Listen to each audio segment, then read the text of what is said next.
네, 합격을 앞당기는 해커스 한국사 능력 검정 심화의 연미정입니다.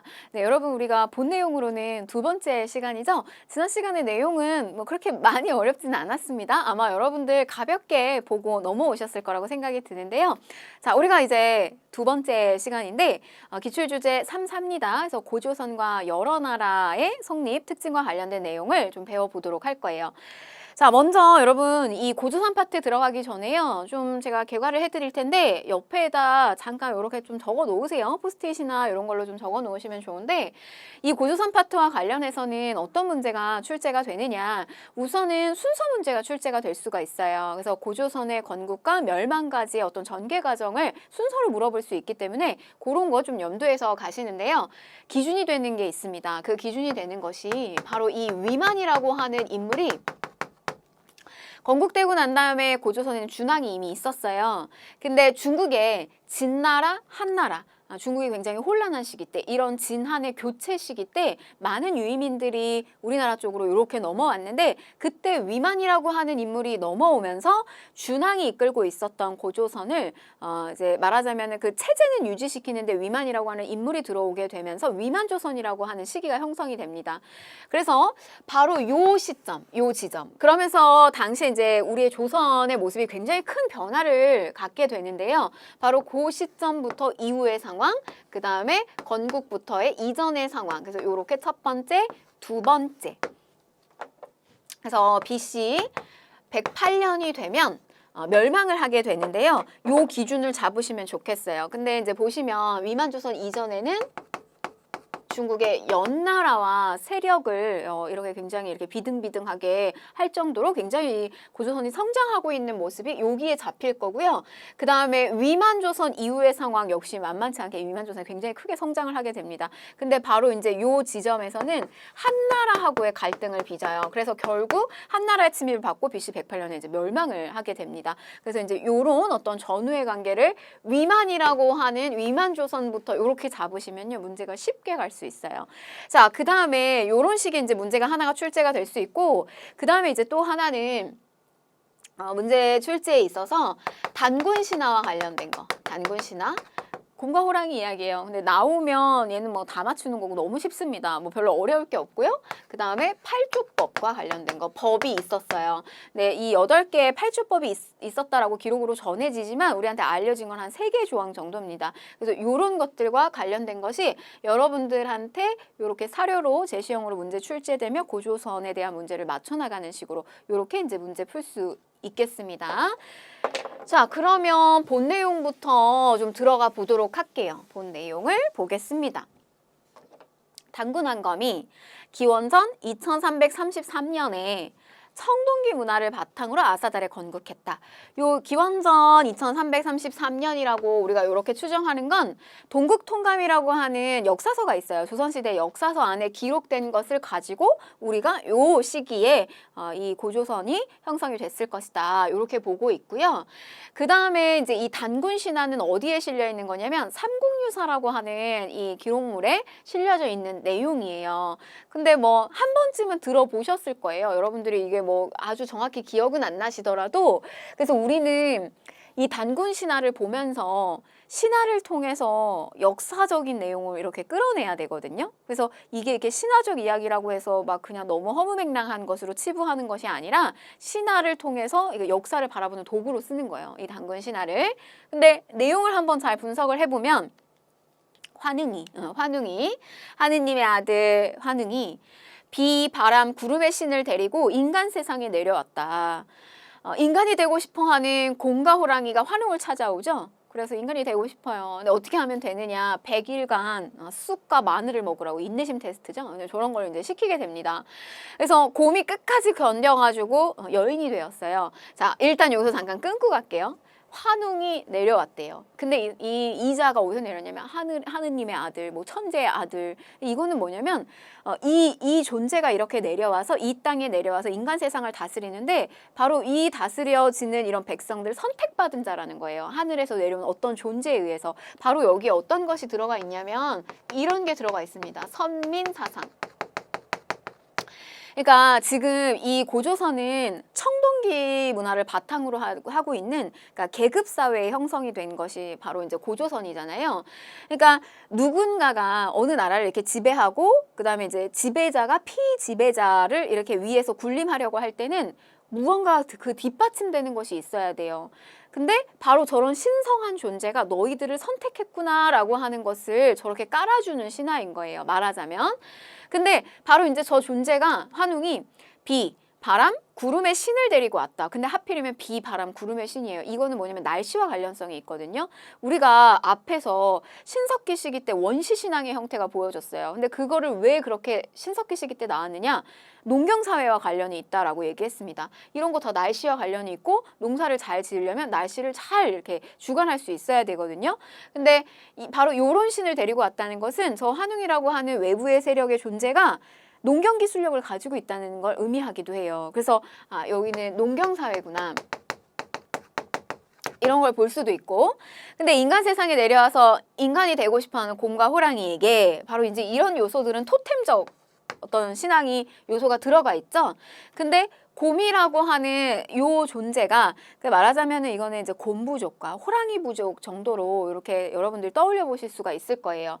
근데 곰 부족과 호랑이 부족 속에서 결국에는 이 어떤 사이에서 곰 부족이 말하자면 외부로부터 온 이주민 세력하고의 결합이 이루어졌다는 걸 여기서 볼 수 있거든요. 그래서 곰이 끝까지 견뎌서 여인이 됐는데 바로 외부에서 농경 기술력을 가지고 온 요 한웅이라고 하는 존재와 혼인을 하게 됐다. 바로 이런 어떤 연맹의 모습을 또 살펴볼 수가 있습니다. 여기서. 그래서 둘 사이에서는 단군한검이 태어나게 됐다. 이게 어떤 이제 이 고조선 처음의 모습이라고 보시면 되겠어요. 근데 이 단군한검이라고 하는 존재가 뭐냐? 고조선을 이끌었던 단군한검이라고 하는 존재는 단군, 단자가 박달나무 단자예요. 이런 박달나무 단상 위에서 뭐하냐? 제사 지내는 거예요. 그래서 제사장과 그 다음에 왕검, 정치적 지도자인 왕이 일치하고 있다는 이야기예요. 그러니까 이거는 어떤 특정 누군가 인물을 이렇게 지칭하는 고유명사가 아니라 우리 뭐 예를 들면 반의 우두머리를 반장이라고 하잖아요. 근데 여기에는 미정이도 될 수가 있고요. 뭐 철수도 될 수가 있습니다. 등등등 이게 될 수가 있잖아요. 근데 반의 우두머리란 뜻이 바로 단군 왕검이란 뜻이에요. 그러니까 단군 왕검은 한 명이 아니라 여러 명일 수 있다는 거죠. 근데 여기서 의미하는 바는 제사를 지내는 제사장과 그 다음에 정치적 지도자인 이 지도자가 같이 한 사람이 저걸 주관한다는 재정일치사회라는 걸 알 수가 있어요. 재정일치사회. 우리 오늘날 현대사회는 제사와 종교적인 것을 주관하는 사람과 정치적 지도자가 이게 같이 끌고 가진 않잖아요. 이게 분리되어 있잖아요. 근데 이때는 같이 했을 가능성이 있다는 거죠. 재정일치사회. 바로 이제 이런 것들을 우리가 신화를 통해서 알 수가 있게 됩니다. 곰이 막 사람으로 변해서 환웅이랑 뭐 혼인을 하고 좀 너무 희한하다 이런 생각이 들 수도 있을 텐데요. 다른 나라는 더 심합니다. 뭐 다른 나라 일본 같은 경우는 이자남이 이자나기 뭐 남매설화가 있어요. 그래서 이 남매가 일본 바닷가를 나무젓가락으로 휘휘휘 이렇게 저어서 툭 나무 막대기를 뺐더니 거기서 튀어나온 물방울이 일본의 여러 섬들을 만들었다. 뭐 이런 이야기가 있거나, 그러니까 우리는 이제 그걸 통해서 바로 이제 역사를 이렇게 들여다보는 도구로 쓸 수 있어야 된다는 거예요. 그래서 바로 이런 부분들을 여러분들이 좀 살펴보셨으면 좋겠어요. 자, 그러면 뭐 이거 외에도 단군 신화 외에도요. 여러분들이 실제로 이제 이 고조선이라고 하는 나라가 어디까지 어느 영역까지 발전했고 어떤 특징을 가지고 있느냐를 우리가 중국의 기록이라든지 그다음에 우리가 유물 같은 것들로 판단을 할 수가 있습니다.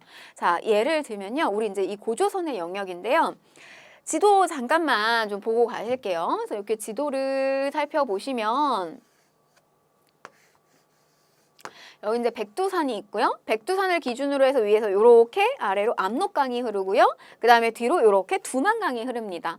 자, 그 다음에 여기에 랴워강이라고 하는 것이 있어요. 이렇게 랴워강이 있는데 이 랴워강을 기준으로 해서 요서, 야워강을 기준으로 해서 동쪽을 여기를 요동, 이렇게 튀어나온 곳을 요동이라고 했어요.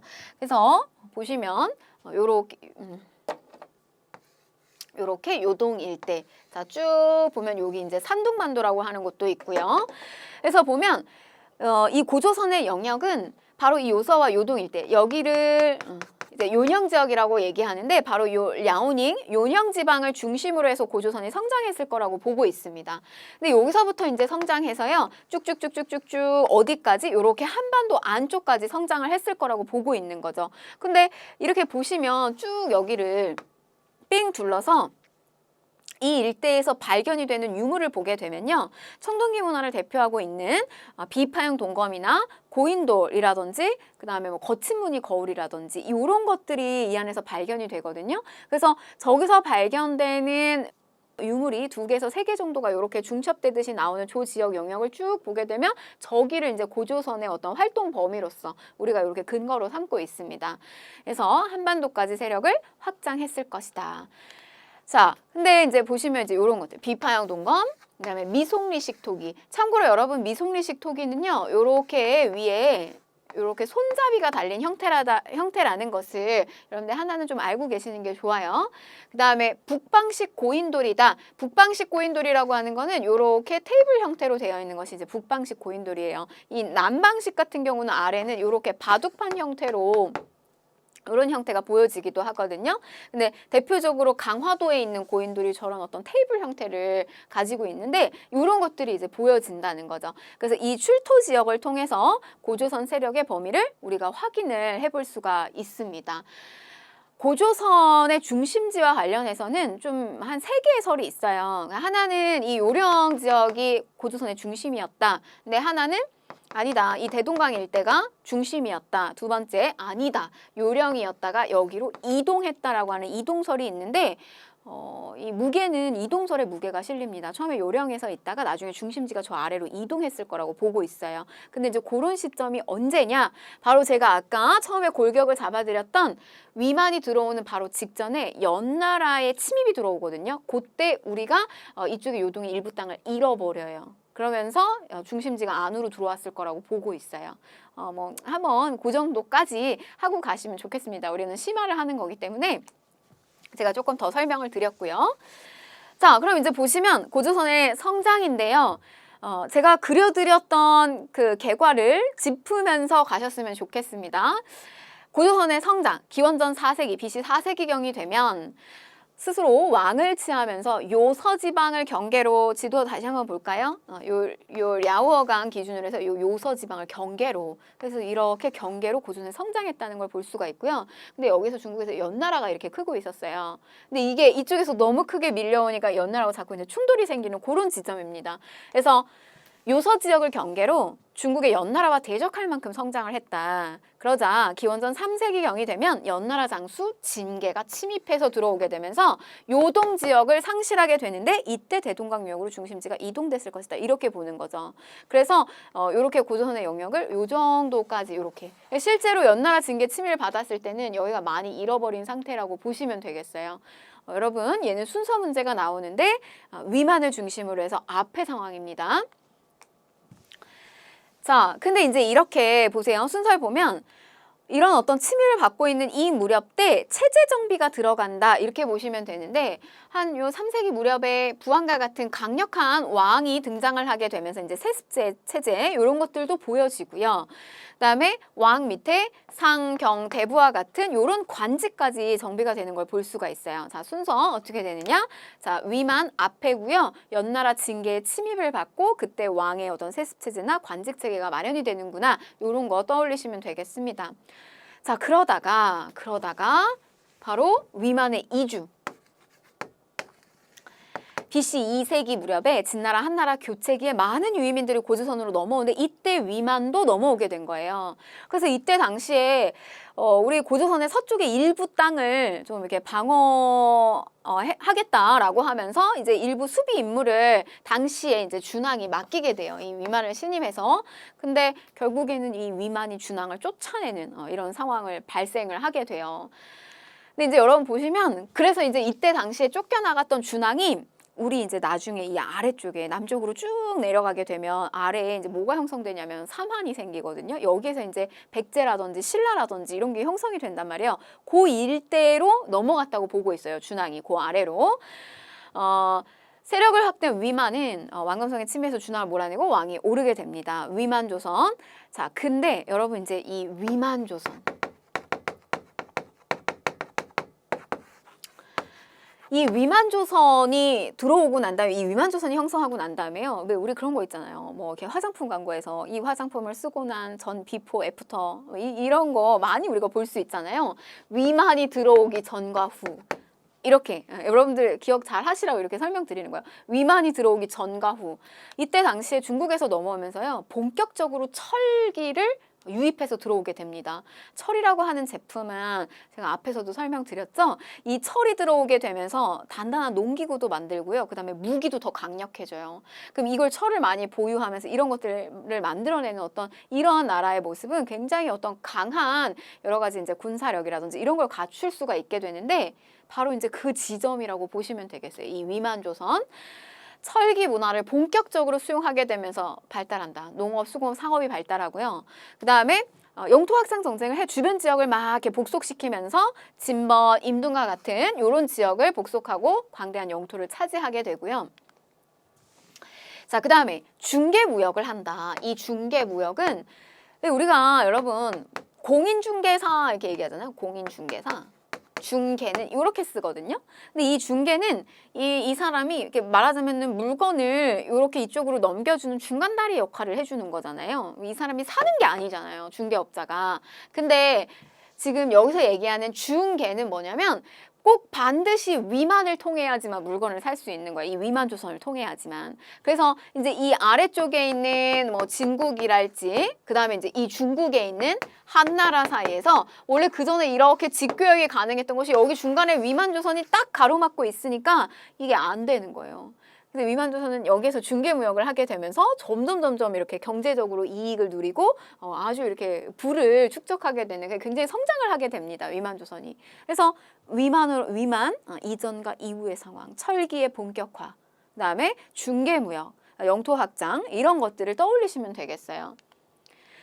자, 그런데 이제 여러분 이렇게 성장을 하니까 이쪽 중국에서 뭐 여러 가지 경제적인 이익에 타격을 받잖아요. 그래서 결국 한나라의 침입을 받습니다. 이 위만조선은. 그래서 당시에 이 위만조선 시기 때 왕이 누구였냐면 우거왕이었어요. 근데 이 우거왕은 위만의 손자. 위만의 손자입니다. 그래서 위만조선이죠. 저 우거왕 때 중국의 한무제가 군사를 보내서 고조선 왕검성을 공격을 하게 돼요.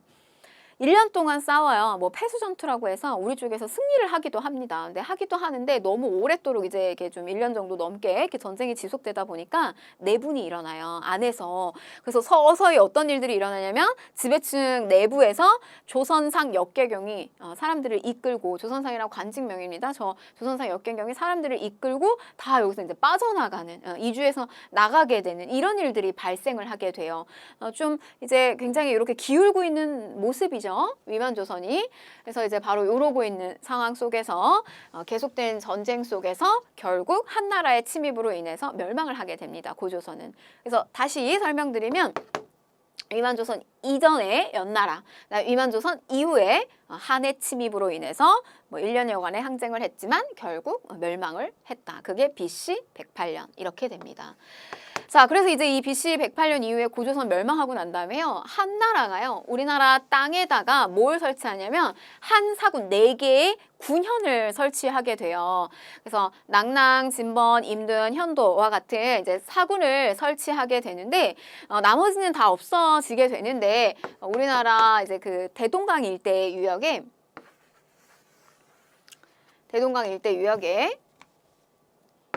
이 낙랑이라고 하는 것이 오래도록 남게 돼요. 그래서 이후에는 나중에 여기에 이제 고구려라든지 그다음에 뭐 백제 그리고 신라 이런 나라들이 있는데 여전히 이제 그 초반부까지도 이게 계속 존재를 하게 됩니다. 그래서 주로 뭐 굉장히 경제적 침탈을 많이 하는 그런 군현으로 남아 있었어요. 근데 바로 이제 요거를 계속해서 이제 쫓아내버리는 그런 역할이 고구려, 백제, 신라의 또 이렇게 임무로 들어오기도 했습니다. 근데 나중에 고구려 쪽에서 쫓아내요, 이 낙랑을. 어찌 됐거나 이렇게 해서 이제 이후에 고조선 멸망하고 난 다음에 한 사군현을 이렇게 설치하게 됐다라고 하는 거. 자, 그다음에 이제 요거 팔조법. 한서에 나와 있는 내용인데요. 팔조법, 범금 8조가 있었다. 남을 죽이면 즉시 죽음으로 갚는다. 고조선이라고 하는 나라는 이런 법이 있었다는 것을 통해서 우리가 고조선 사회를 살펴볼 수가 있는데 남을 죽이면 즉시 죽음으로 갚는다. 즉 이 말은 뭐냐면 생명을 중요시했다라는 걸 우리가 여기서 볼 수가 있겠죠. 자, 그 다음에 남을 상해하면 곡식으로 배상한다 라고 하는 걸 통해서 고조선은 농경사회였구나, 이런 것도 우리가 볼 수가 있습니다. 자, 또 남의 물건을 훔친 자가 남자면 그 집에 노로 삼고 여자면 비로 삼는데 자신의 죄를 용서받으려고 하는 자는 사람마다 50만 전을 내야 된다. 이런 것들을 통해서 사유재산이 존재했구나, 이런 것도 우리가 알 수가 있고요. 그러니까 이제 사유재산이 만들어진 청동기식이구나, 이런 것도 알 수 있고, 그 다음에 또 한편으로는 노나 비로 삼는다라고 하는 걸 통해서 계급이 발생한 사회였구나, 이런 것들도 우리가 추측을 할 수가 있습니다. 그래서 이런 팔조법과 관련된 내용도 한번 눈여겨보시면 되겠고요. 자, 문제 풀어보도록 하겠습니다. 자, 가시기에 있었던 사실로 옳은 것을 보기에서 골라라 라고 했는데 주나라가 쇠약해지자 연나라가 나왔네요. 연나라가 스스로 왕이라 칭하고 동쪽으로 침략하려 하니 조선의 후 역시 여기랑 비등비등하게 성장하고 있었다는 거예요. 스스로 왕을 칭하고 군사를 일으켜서 연나라를 공격하려고 하였다. 그래서 어떻게 하죠? 연나라 장수 진계가 침입해서 들어오죠. 그래서 우리의 요동, 땅을 잃어버리게 되면서 중심지가 이동됐다, 이거 배웠습니다. 자, 근데 이제 여기 내용 보면 위만이 망명해서 왔다. 여기서부터 시작이네요. 위만이 망명해서 호복을 하고 오랑캐 복장을 입고 와서 동쪽의 폐수를 건너 준왕에게 투항을 하였다. 준왕은 그를 믿고 서쪽의 일부를 방어하게끔 임무를 맡겼는데 결국에는 준왕을 내쫓고 자기가 이제 위만 조선을 만들게 되는 거죠. 그래서 바로 이제 이 시점. 그러면 위만을 기준으로 했을 때 앞이잖아요. 그래서 연나라를 찾으시면 되는 거예요. 쉽죠, 여러분? 자, 보시면 기억. 연나라 장수 진계가 침략하였다. 요거네요. 자, 니은 한나라 무제가 한 무제가 군대를 보내서 왕검석을 공격하였다. 이건 뒤잖아요. 한나라. 이렇게 진계가 침략을 해가지고 좀 고조선이 위기에 빠져 있을 때 어떤 이런 강력한 왕이 등장해서 이렇게 체제 정비를 하는 거. 그래서 뭐 왕이 등장한다. 그 다음에 뭐 상경 대부와 같은 관직 체계를 마련한다. 이것도 맞는 설명이 되겠습니다. 조선상 역계경이 무리를 이끌고 진국으로 남하하였다라고 했는데 이거는 이제 한나라의 침입을 받고 있는 어떤 그런 과정 속에서 내분이 일어나고 사람들이 이제 빠져나가는 그런 어떤 위태로운 상황을 얘기하는 거죠. 그러니까 뒤로 빠지게 되겠죠. 그래서 정답은 기억하고 디귿 이렇게 되겠습니다. 뭐 순서 문제, 이거 난이도 있는 문제고요. 요 정도 문제가 여러분들이 풀리면 잘하고 계신 거고요. 뭐 고조선 팔조법 문제나 단군신화 문제는 너무 쉬워가지고 분명 여러분들 뭐 공부 조금 하시면 맞출 수 있습니다. 자, 다음 이제 기출주제 4 보실게요. 여러 나라의 성장과 관련된 내용인데 요거는 이제 고조선이 멸망할 쯤에 오게 되면은 그 멸망할 쯤에 곳곳에 이제 여러 나라들이 성장을 하게 돼요. 네, 우리가 이제 지도상에 여러분들 교재에도 지도가 있는데요. 교재가 있는데 보시면 우선 저 위쪽에 뭐 만주 지역이라고도 얘기하는 요 일대에요. 숭하강이 흐르는데 요 숭하강 일대에 아주 이제 뭐 비교적 좋아요. 비교적 좀 오곡이 이렇게 풍부하게 날 수 있는 요 일대에 부여라고 하는 나라가 형성이 되고요. 그 다음에 요 압록강 유역 일대입니다. 압록강 유역 일대의 졸본 지역의 고구려. 근데 위치가 좀 산악지대예요. 그래서 농사가 잘 되지 않습니다. 사실은 환경적으로 따지게 되면요. 부여는 풍족하고요. 고구려는 좀 열악한 상황이에요. 근데 여러분 이제 역사가 참 재밌는 게 환경적으로 주어진 조건은 고구려는 되게 열악하고 사실 어려운 상황이었거든요. 근데 나중에 결국 고대 국가로 발돋움하게 되는 거는 부여가 아니라 고구려입니다. 그래서 이 고구려가 고대 국가로 이렇게 올라오게 되죠. 부여는 나중에 멸망을 하게 돼요. 고구려에 의해서. 자, 그 다음에 또 여기 함경도 일대에 바닷가 근처에 있는 옥저와 옥동 이렇게 있어요. 그 아래 강원도 동해안 쪽에 동해가 있습니다. 그래서 부여, 고구려, 옥동, 그 다음에 요 아래 삼한이라고 하는 연맹체가 있었다는 거. 그래서 우리가 이제 요쪽에 마한, 그 다음에 요 낙동강 일대의 변한, 그리고 진한, 우리가 이렇게 묶어서 삼한이라고 불렀던 거예요. 그래서 바로 우리가 요 기출주제 4에서 볼 거는 요런 이제 여러 나라들, 고구려 우리한테 익숙한 나라도 있고 이제 백제가 될 거고 신라로서 요 안에서 이제 성장을 하게 될 건데 요런 나라들의 이제 특징들을 살펴보도록 하겠습니다. 자, 먼저 부여부터 볼게요. 만주 숭화강유역의 넓은 평야지대, 그래서 뭐 가장 평탄하고 넓고 농경과 목축도 반농반목의 형태예요. 발달하고요. 주옥 정확하게 뭔지 몰라도 이렇게 굉장히 이렇게 풍족했다고 생각을 하시면 됩니다. 금은보화 같은 것이 많았던 뭐 이런 의미로 이해하시면 되겠어요. 모피가 유명했다. 그러니까 왜 그런 거 있잖아요. 많이 갖고 있고 날 때부터 뭐 이렇게 풍족하고 이러면 뭐 사실 여유가 넘칠 수밖에 없죠. 그래서 이렇게 환경이 그 사람의 기질을 만든다고 부여인들에 대한 중국 측의 기록은 굉장히 이렇게 아주 이렇게 좀 이렇게 푸근하고 여유가 있고 이런 사람들이 좀 묘사가 되어 있어요. 근데 이제 그 말은 중국 측의 입장에서 부여가 뭐 그렇게 크게 갈등을 빚지 않은 나라였던데 반해서 고구려는 조금 다릅니다. 고구려는 조금 달라요. 이따 설명을 드릴 텐데. 정치적으로는 오부족 연맹체였어요. 우리 이제 신석기 시기로 넘어가게 되면 이제 부족이라고 하는 단위가 형성되죠. 이렇게 혈연을 중심으로 한 씨족과 이렇게 부족이 형성이 되는데 이제 그런 이제 부족의 5개의 연맹체, 요 왕 아래 왕이 중심이 있고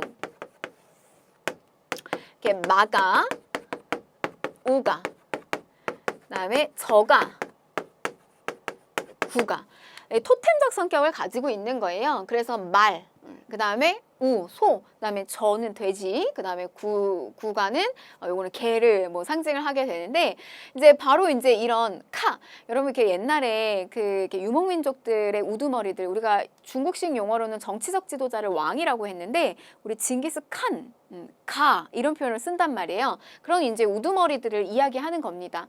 근데 행정구역을요 각기 다 이렇게 나눠서 다스렸어요. 그러니까 비록 부여라고 하는 나라는 왕이라고 하는 존재가 있지만 이렇게 여러의 가들이 사출도라고 하는 행정구역으로 나누어서 각 지역을 주관했다는 거죠. 그래서 이들은 이들 밑에 뭐 대사자, 사자와 같은 관리들도 있었고 그다음에 군대도 있었고 다 각기 그래서 왕은 존재하고 있지만 왕의 힘이 그렇게 세지 않았다는 거예요. 자, 이 부분 좀 알고 계시면 좋고요. 초기 국가에 대한 언급을 할 때 굉장히 잘 보여지는 부분이에요. 뭐냐면 왕의 힘이 초기에 되게 약한 모습을 잘 보여줍니다. 그래서 뭐 예를 들면 농사가 잘 안 되잖아요. 그러면은 뭐 왕을 뭐 갈아야 된다 내지는 왕을 죽여야 된다는 이야기까지 나와요. 그러니까 그 정도로 힘이 별로 없었다는 어떤 초기의 국가의 모습이에요. 사출도 기억하시면 되겠고. 자, 그 다음에 뭐 이제 제천 행사가 있어요. 12월 달에 영고. 이 제천 행사는 여러분들 이제 공부 다 하시고 난 다음에 다른 나라들까지 공부를 다 하고 나신 다음에 부여는 영고, 고구려는 동맹 이렇게 분리시켜가지고 이렇게 연습을 조금 해보셔야 됩니다. 12월 달에 영고라고 하는 제천 행사, 뭐 하늘을 두드린다 이런 의미도 가지고 있어요. 그래서 뭐 이렇게 춤을 춘다 이날. 뭐 굳이 이제 예를 들자면 우리나라 같은 경우도 하늘에 이렇게 감사의 마음을 표시하고 가족들끼리 한 해의 수확이 잘 됐구나라고 하는 그런 어떤 가족 행사를 벌이는 때가 있거든요. 그게 바로 이제 추석과 같은 거예요. 근데 이때 당시에 주로 이제 전형적인 저런 제천 행사는 농경국가의 입장에서는 5월이나 씨 뿌리는 5월이나 아니면 이렇게 수확하는 9월이나 10월 달에 그런 제천 행사를 합니다. 근데 이 부여 같은 경우는 12월이에요. 12월. 추운 날씨잖아요. 그래서 저거는 농경국가의 모습보다는 약간 이제 수렵, 어떤 그 사냥이 잘 되기를 기원하는 이런 성향을 좀 가지고 있다는 것도 알고 계시면 좋겠어요. 12월에 영고라고 하는 제천 행사. 순장이 있었어요. 순장. 뭐 자기가 모셨던 사람, 지배층이 죽게 되면요. 지배자가 죽게 되면 거기에 같이 묻히는 거예요. 근데 뭐 이렇게 산채로 묻히기도 하고요. 뭐 죽은 사람을 묻기도 합니다. 근데 많게는 100여 명까지 이렇게 순장을 시킨 사례가 있어요. 근데 뭐 우리가 뭐 지금 생각에서는 상상이 안 되죠. 저렇게 뭐 산 사람을 같이 죽은 사람을 같이 묻힌다고 하는 게 상상이 안 되는데 저때 당시의 사람들의 인식에는 내가 모셨던 사람을 이미 이렇게 죽고 난 다음에도 같이 이후의 삶에서도 함께 할 수 있다는 거에 좀 영광스러운 마음을 갖기도 했다고 합니다. 그러니까 여러분들 상상을 하셔야 돼요. 이게 지금의 관점, 현대적 관점에서 역사를 바라보게 되면 이해 못할 게 투성이거든요. 그러니까 그 시기로 들어가서 이해를 하셔야 돼요. 순장이라고 하는 게 있다는 거. 근데 나중에 가면 저 순장의 제도가 없어져요. 금지가 됩니다. 자, 우제전법이에요. 소잖아요. 소의 굽을 가지고 점을 치는 거예요. 그래서 뭐 이렇게 탁 벌어지면 뭐 농사가 잘 안 된다. 모아지면 농사가 잘 된다. 풍년이다. 이런 뭐 점을 쳤습니다. 우제전법. 그리고 형이 죽으면 형수를 취하는 형사치수제예요. 형이 죽으면 형수를 동생이 취한다. 막장 같은 막장 드라마에서 막 나오는 현대적 관점에서 생각하면 그런 생각이 들 텐데 그거 아니고 이제 어떻게 보면은 이제 재산이잖아요. 그 재산과 노동력 이런 것들이 바깥으로 빠져나가지 않게 우리의 부족과 우리의 영역을 이렇게 잘 끌고 나가기 위한 차원의 제도라고 보시면 되겠어요. 형사 치수제. 자, 그 다음에 법률이에요. 법률은 좀 셉니다. 남의 물건을 훔치게 되면 12배로 배상하는 일책시비법 같은 것이 있었습니다. 그래서 요 정도 이렇게 부여보시면 되겠고요. 자, 그 다음에 이제 고구려로 넘어갈게요. 제가 조건이 별로 좋지 않았던 나라. 근데 기질이 남달랐던 나라. 고구려입니다. 제가 그래서 뭐 이런 예시 들기도 해요. 부여는 약간 첫째 같다. 형제로 치면. 근데 고구려 같은 경우는 약간 둘째 정신이라고 하는 게 있거든요. 그래서 뭐 사실 어떻게 보면 이 둘째는 형이나 이게 언니가 했던 거 다 그거 이렇게 뭐 물려받기도 하고 근데 형이나 언니는 이미 기존에 이렇게 나올 때부터 첫째라 이렇게 굉장히 많이 풍족하잖아요. 그래서 막 이렇게 둘째 정신이 있어요. 막 이렇게 주목받으려고 하고 열심히 막 하려고 하고 이런 것들이 있는데 고구려 같은 경우는 기존에 막 이래요. 농사를 아무리 지어도 잘 안 되더라. 막 이런 이야기를 합니다. 고구려에서 이런 기록이 남겨져 있어요. 근데 주어진 환경을 뭐 잘 이용해요. 그리고 자기 기질을 잘 이용해요. 어떻게 먹고 사느냐? 이들은 약탈 경제합니다. 약탈 경제. 약탈을 통해서 식량 문제를 해결한다. 현대적 관점 아니에요. 이때는 이제 다른 나라에서 이런 것들을 이제 약탈해가지고 가지고 오게 되는데 조금 이제 지배층은 집집마다 부경이라고 하는 곳이 있었어요. 부경 창고가 있었어요. 그래서 전부 저렇게 이렇게 약탈해서 넣어놓는 저런 창고들이 있었던 것이 이 시기에 이 나라의 살아가는 모습이에요. 이게. 자, 정치적인 형태는 부여도 오부족 연맹체, 그 다음에 고구려도 오부족 연맹체예요. 왕 아래에 대가, 상가, 고추가 이렇게 존재하고 있었으면 이 대가들 역시 똑같이 그 아래 사자, 조이, 선인 등의 관리를 거느리고 있었다. 이게 나중에 가면 조금 헷갈리거든요. 명칭이 사자, 조이, 선인, 뭐 고추가, 상가 이런 것들이 너무 헷갈려요. 많이 나오거든요. 또 뒤에도 또 이제 옥자나 동해도 나오게 되고. 근데 여러분 요거를 좀 하나 떠올리세요. 어떻게 떠올리냐면 얘네 너무 농사가 안 된다. 농사가 너무 안 돼서 야, 우리 농사 너무 안 돼. 고추 사조이. 요렇게 조금 떠올려 보세요. 우리 농사 안 돼. 아무리 농사 지어도 농사 잘 안 돼. 고추 사조이. 요렇게 좀 기억을 하시면 좋겠어요. 고추가 상가, 사자조이 선인, 고추 사조이. 요렇게 좀 생각을 하시면 좀 쉽게 여러분들 기억에 남으실 거예요. 부경 같이.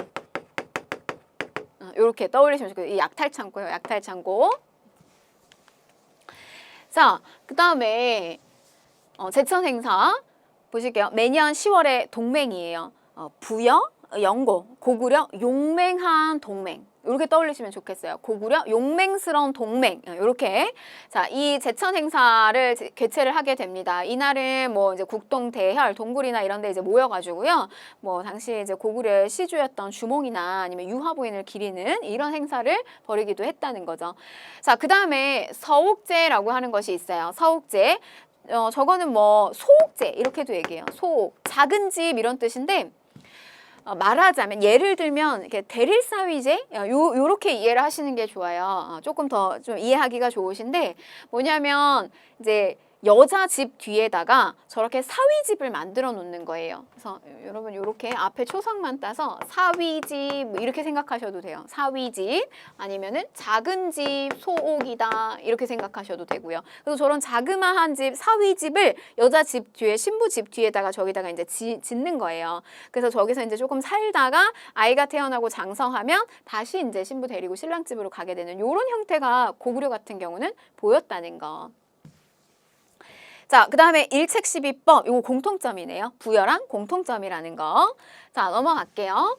자, 그 다음에 이제 옥자랑 동해로 가봅니다. 우리 이 고구려, 고추 사조인, 고추가 상가, 사자조의 선인, 이렇게 떠올리실 거예요. 부경 참고, 이렇게. 여러분들 좀 쉽게 빨리 이해하고 암기하시라고 제가 설명드리는 건데, 근데 이 옥저하고 동해가 바로 그 약탈의 주 대상이었어요. 힘없는 나라, 옥저와 동해. 근데 여기는 보시면 아시겠지만, 함경도, 강원도 위치, 동해안에 위치가 되어 있어서 사실 조금 물자가 풍부해요. 특히 이제 옥저 같은 경우는 뒤에 나오겠지만 해산물 같은 거 풍부합니다.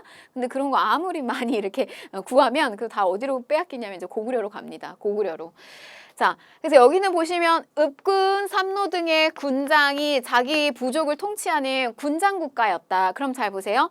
부여는 왕이 있었어요. 그죠? 왕이 있지만 사출도 있었고, 근데 왕의 힘이 되게 약했다. 이렇게 설명하고, 그 다음에 고구려 같은 경우도 왕이 존재를 합니다. 존재하는데, 역시 거기도 뭐 상가, 고추가 이제 이런 존재들이 있었고요.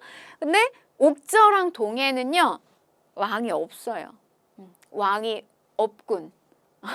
왕이 읍군 이렇게 생각하시면 됩니다. 옥자랑 동해 왕이 읍군, 왕이 없군, 왕이 없다, 왕이 읍군 이렇게 좀 기억을 하세요. 그래서 읍군 삼로 이렇게 얘기하면 이거는 옥저 동해 거예요. 옥저 동해 거. 삼로 같이 붙어서 나올 거예요. 따로 안 나와요. 그러니까 이렇게 기억을 하시면 좋습니다.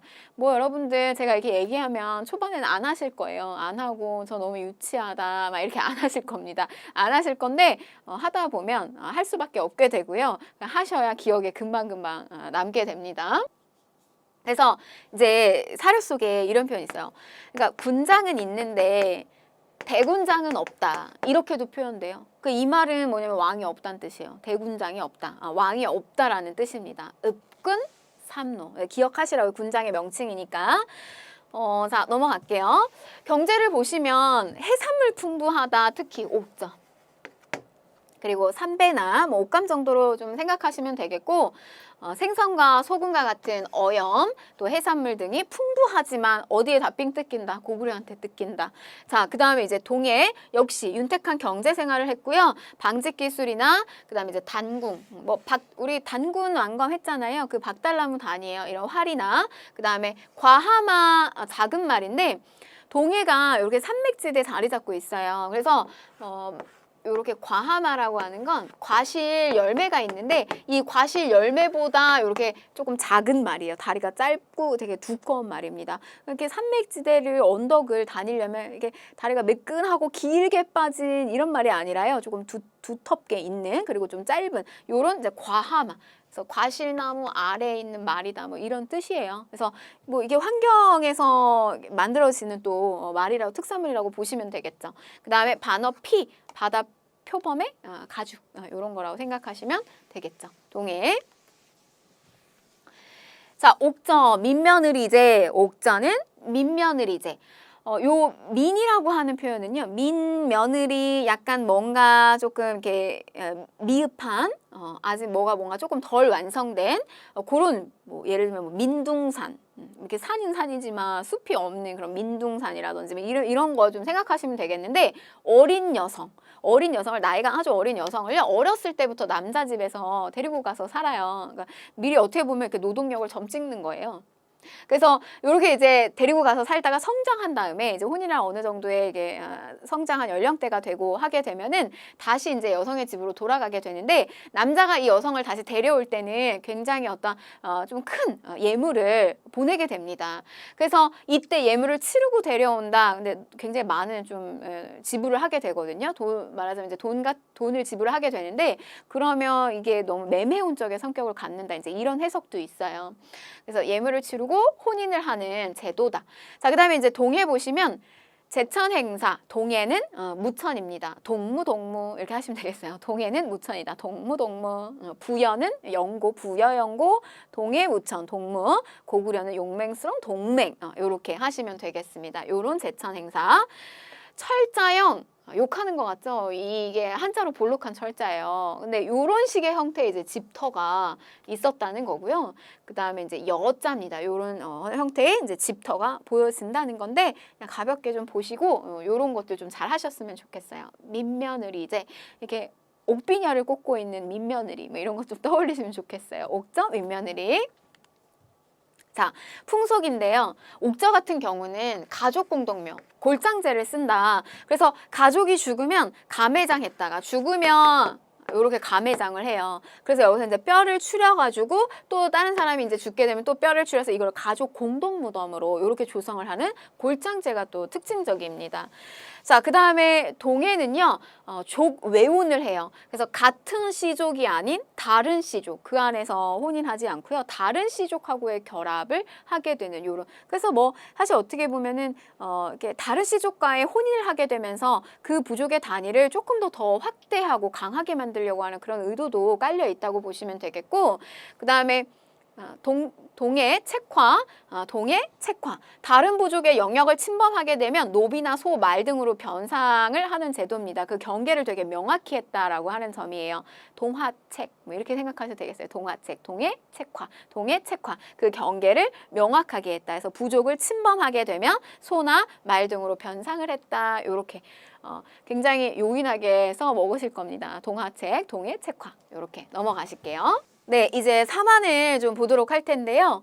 자, 고조선 멸망 이후에 한반도 남부 지역이에요. 이 남부 지역에는 굉장히 많은 나라가 형성이 됩니다. 우리가 위쪽 보게 되면요. 뭐 고구려, 부여, 옥저, 동해 이렇게 나라가 하나씩 있잖아요. 근데 이 아래쪽에는 무려 나라가 70개가 넘는 나라가 있었어요. 그래서 예를 들면 이제 저 전라도 지역, 천안, 익산, 조 일대에는 54개 정도의 나라들이 있었고 그 일대는 이제 마한이라고 얘기했고요.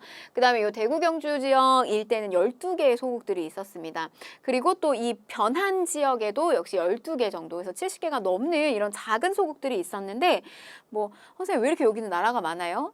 라고 물으신다면요. 이 지역은요. 굉장히 이렇게 농사 짓기가 아주 좋은 토지도 비옥하고 그런 곳이에요. 뭐 전라도 곡창지대 이렇게 떠올려 보시면 여러분들 이해가 되실 거예요. 그래서 바로 이제 이런 지역에 많은 소국들이 형성이 됩니다. 자, 근데 이제 마한의 소국 중에서도 이제 이런 나라들 중에서 특히 이 목지국, 마한의 여러 나라들 중에서 목지국의 나라가 좀 굉장히 조금 강력한, 비교적 강력한 나라였고요. 그 다음에 이제 이 많은 그 나라들은 왕이 존재하지 않는다. 왕이 존재하지 않습니다. 이 78개의 나라들은 군장이 존재해요. 자, 우리 여러분 여기서 다시 여러분 공부한 거 좀 복습하면요. 야, 우리나라 농사지어도 열심히 농사지어도 아무것도 안 나와. 그래서 약탈한다. 그래서 우리는 지배층은 부경이라고 하는 창고가 필수야. 그래서 이런 거 가지고 있고 사조인, 고추가 상가, 사조인, 사자조인, 선인. 이거 어딘가요? 고구려. 그 다음에 우리는 읍군, 없어. 뭐가 없어? 왕이 없어. 우리는 읍군, 삼노. 이거는 옥저와 동해는 왕이 없다는 거예요. 자, 그 다음에 여기는 이제 신지, 읍차 등의 군장이 다스렸다. 여기도 왕이 없어요. 신지, 읍차.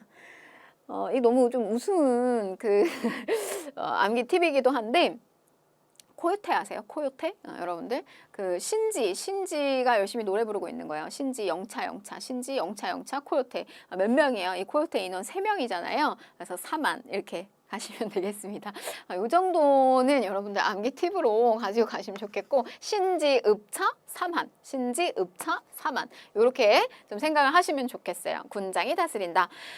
재정 분리 사회였어요. 우리가 재정 일치 사회를 앞에서 봤거든요. 근데 여기는 재정 분리 사회다. 자, 보시면 이렇게 영역이 둘로 나뉘어져 있는 거예요. 우리 단군한검은 제사와 정치적 지도자 역할을 한 사람이 다 했단 말이에요. 근데 여기는 말하자면 제사장이 별도로 있고요. 제사장이 별도로 있고 이 사람은 천군이에요. 하늘의 부름을 받은 자. 근데 여기에는 정치적 지도자가 또 따로 있다는 이야기죠. 그래서 이거를 이제 뭐라고 하냐면 제사와 정치가 분리된 사회, 재정분리 사회라고 이야기를 합니다. 그래서 이제 보시면 요 일대, 요 천군이 주관하고 있는 여기를 바로 신성한 지역이다라고 하는 이제 소도라고 불렀고요. 그 다음에 요 신성한 구역을 표시해주는 바로 이렇게 솥대와 같은 새의 모양을 닮았어요. 그래서 이렇게 이제 솥대와 같은 것들이 보여줘요. 이거 지방에 가면 이 솥대에 우리가 볼 수 있는데 이 새라고 하는 존재가 어떻게 보면 아주 신성한 이 하늘과 땅의 세계를 연결해주는 굉장히 이제 높이 있는 존재잖아요. 이런 이제 솥대 같은 것들이 형상화되어 있다라는 것도 기억을 하시면 좋겠습니다. 재정, 분리사회, 신지읍차, 사만까지 했습니다. 자, 그 다음에 벼농사 보시면 사만에는요, 그냥 여기는 농경국가예요. 이 농경지대. 너무 이렇게 농사가 잘 되는 곳이고, 그래서 저수지를 축조하고, 철제 농기구 사용해서 벼농사가 발달이 됐고요. 그래서 변한, 특히 변한 지역에는 철이 굉장히 많이 생산됩니다. 그래서 우리 낭낭, 요거 이제 그 한사군의 하나죠. 저 낭낭과 그다음에 요 일대에다가 이제 이 철을 또 많이 수출하는 역할을 하기도 했어요. 그리고 뭐 이제 철, 덩이, 새, 금바 형태로 되어 있어요. 저런 것들을 화폐처럼 사용을 하는 모습도 보여지더라, 사만에서. 자, 그 다음에 이제 풍속과 문화인데요. 뭐 이어서 보시면 전형적인 농경국가이기 때문에 5월에 이런 제천 행사 같은 거예요. 수린날. 그 다음에 이제 10월에 계절제 이런 것들을 개최합니다. 그래서 우리 뭐 이게 이어져 오는 것이 씨 뿌리는 날이에요. 그래서 저게 단오로 연결되고요. 우리 오늘날의 어떤 그 풍속과 그 다음에 10월에 이제 추석과 같은 저런 어떤 행사라고 보시면 되겠습니다. 전형적인 농경국가에서 볼 수 있는 모습이고요. 그 다음에 조금 난이도가 올리면 이렇게 남녀가 몸에 문신 새기는 풍습이 있었어요. 그래서 이런 것도 이제 뭐 미적인 부분이죠.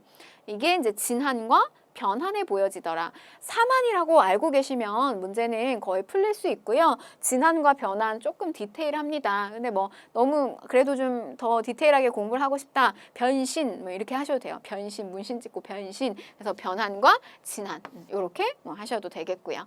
자, 그다음에 마하는 뭐 초가지붕 있는 토실에서 거주하기도 했다 정도 보시면 되겠습니다. 자, 문제 좀 풀어볼게요. 자, 가 나라에 대한 설명으로 옳은 것을 골라라. 쭉 내용을 보게 되면요. 뭐 금동제 가면이 출토됐는데, 근데 보면 이렇게 숭화강, 이 지역을 좀 알고 계시면 좋아요. 여기에는 여러 가들이 별도로 관할하는 마가우가 저가구가 사출도가 있었고 순장하는 풍습도 행해졌다고 한다. 이런 식의 문제 많이 출제되거든요. 근데 여러분들이 뭐 저기서 뭐 이 유물 내가 중국 지린성 유역에서 나온 발굴된 문화를 어떻게 다 알아, 유물을 다 알아, 모르셔도 됩니다. 그래서 이런 형태로 문제가 출제가 돼요. 뒤에 힌트를 많이 주니까 그렇게 잘 찾아가시면 되겠고, 자, 보면 가 나라에 대한 설명으로 옳은 것을 골라라. 그럼 부여죠. 부여, 연고, 고구려, 용맹, 동맹. 이렇게 하시면 되겠죠. 그래서 정답은 1번이 되겠습니다. 자, 신지읍차 어딘가요? 신지읍차 사만이죠. 신지영차 사만. 자, 그 다음에 3번 보시면 제사장인 천군과 신성한 지역인 소도가 존재하는 것은 재정 분리사회고요. 4번 보시면 대가들이 사주인, 이거 어디예요? 사주인, 우리 농사 안 돼, 사주인, 사자조의 선인, 이거는 고구려에 해당이 되겠습니다. 자, 5번 다른 부족의 영역을 침범하게 되면 이 영역의 경계를 되게 명확하게 하는 소나 말로 변상을 하게 되는 책화라고 하는 제도가 있어요. 어디서 동화책 책화죠? 이건 동해에 해당이 되겠습니다. 여러분들 쉽게 합격을 앞당기는 해커스 한국사 능력검정 시험. 자, 1번 이렇게 문제 푸시면 되겠고요. 자, 보겠습니다. 이제 요거는요, 앞에 여러분들 교재 앞에 실려 있어요. 요 선사시대 파트 들어가는 앞쪽에 있는데, 제가 뒤쪽으로 끌어온 거예요. 뒤쪽으로 끌어와서, 빈출이 되는 키워드, 시험에서 어떤 부분 빈출이 되느냐, 요거를 제가 다시 한번 복습하는 겸, 이렇게 탑 5에 해당되는 거, 빈출 키워드 알려드리겠습니다. 자, 우선 보시면요, 제가 도입부에서도 개괄해드렸어요. 어떤 문제가 출제된다. 근데 이렇게 이제 여러 나라의 특징, 동해. 그 다음에 또 하나의 문제는 요 고조선 파트 문제가 출제가 되고요. 그 다음에 뭐 여러 나라죠. 부여나 동해. 뭐 사만이 나올 수도 있는 거예요. 그래서 선지가 이렇게 다 섞여서 들어가고요. 그 다음에 가락바퀴 많이 출제가 됐네요. 이렇게 가락바퀴에서 원시 수공업의 형태를 보여주는 실을 뽑아 올리는 이런 신석기 시기 때 대표적인 또 유물이죠. 자, 1위에 해당되는 거 두구두구두구두구 1위에 해당되는 거 반달 돌칼입니다. 반달 돌칼. 자, 반달 돌칼은요, 이렇게 반달 모양의 돌칼이에요. 그래서 이렇게 새끼줄 꼬아서 수확하는 데 쓴다고 했습니다.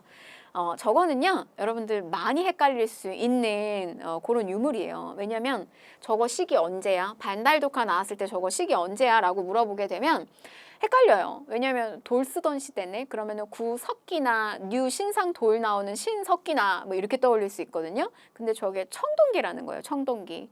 왜냐면 청동기 시기는요. 청동이라고 하는 제품이 들어오지만 청동은 귀합니다. 굉장히 귀한 거예요. 약간 무르기도 하죠. 그래서 저걸로 농사 짓지 않아요. 제가 저걸로 농사 지면 금으로 땅 파는 거라고 얘기했어요. 그러니까 저거 아니고 여전히 농사 짓는 도구로는 돌을 쓴다는 거, 반달 돌칼을 쓴다는 거 기억을 하시면 좋겠습니다.